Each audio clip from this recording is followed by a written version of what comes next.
ಗಾಯಕರಿಗೆ ವಾದ್ಯಗಾರರು ಬಹಳ ಮುಖ್ಯ. ಸಂಗೀತ ಕಾರ್ಯಕ್ರಮದ ಕಂಡುಹಿಡಿಯುತ್ತಾರೆ. ಸ್ವರಾಲಾಪತಿ ಕಂಠದಷ್ಟೇ ವಾದ್ಯದ ನಾದವು ಮುಖ್ಯ.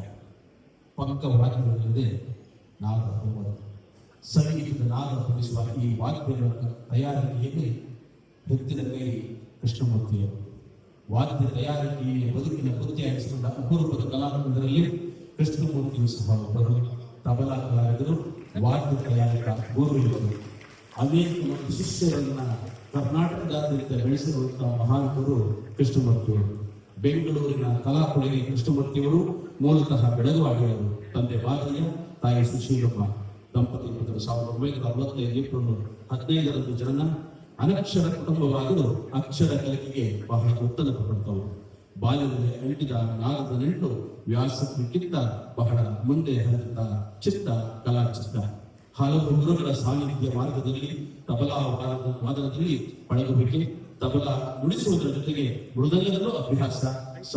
1982ರಲ್ಲಿ ಕರ್ನಾಟಕ ತಾಳವಾದ್ಯ ಪರೀಕ್ಷೆಯಲ್ಲಿ ಕಿರಿಯ ವಿಭಾಗದಲ್ಲಿ ಪ್ರಥಮ ದರ್ಜೆಯಲ್ಲಿ ಉತ್ತೀರ್ಣರಾದ ಹಿರಿಮೆ ಗುರುಗಳಾದ ಎಸ್.ವಿ. ಗಿರಿಧರ್, ವಾಸುದೇವರಾವ್ ಅವರಲ್ಲಿ ಕಲಿತಂತಹ ವಿದ್ಯೆಗೆ ಗೌರವ ತಂದುಕೊಟ್ಟ ಖುಷಿ ಇವರು. ಕಲೆ ಬಲಿತ ಮೇಲೆ ಕಲೆಯೇ ಹುಡುಕಲ್ಲವೇ? ತಬಲಾ ವಾದದ ಜೊತೆಗೆ ಅನ್ನಕ್ಕೆ ದಾರಿ ಬೇಕಲ್ಲ. ಭಾವ ಸಂಪನ್ನತೆಗೆ ಪ್ರೇರಕವಾದವರು ಕೃಷ್ಣಮೂರ್ತಿಯವರು. ಹರಿಕತೆ, ಭಜನೆ, ರಂಗಸಂಗೀತ, ನಾಟಕ ಹೀಗೆ ನಿರಂತರ ಕಾರ್ಯಕ್ರಮಗಳಿಗೆ ವಾದ್ಯ ಸೇವೆಯನ್ನ ನುಡಿಸಿದವರು ಕೃಷ್ಣಮೂರ್ತಿಯವರು. ಬೆಂಗಳೂರಿನ ಗಡಿ ದಾಟಿ ಅನೇಕ ರಾಜ್ಯಗಳಲ್ಲಿ, ಅನೇಕ ಜಿಲ್ಲೆಗಳಲ್ಲಿ, ತಾಲೂಕುಗಳಲ್ಲಿ ಇವರ ಕೈ ಚಳಕ ಬಹಳ ಅದ್ಭುತ. ಧ್ವನಿಸುವರಿಗೂ ಸಹ ತಬಲಾ ಹೆಗ್ಗಳಿಕೆ. ತಬಲಾ ವಾದನದ ಜೊತೆಗೆ ಗುರುಗಳಾಗಿರುವಂತಹ ರಂಗಸ್ವಾಮಿಯವರ ಬಳಿ ತಾವು ಆ ಮೃದಂಗವನ್ನ ತಯಾರಿಕೆಯಲ್ಲಿ ನಿಪುಣರಾಗಿ ಅನೇಕರಿಗೆ ಮೃದಂಗ ತಬಲಾವನ್ನ ವಾದನವನ್ನ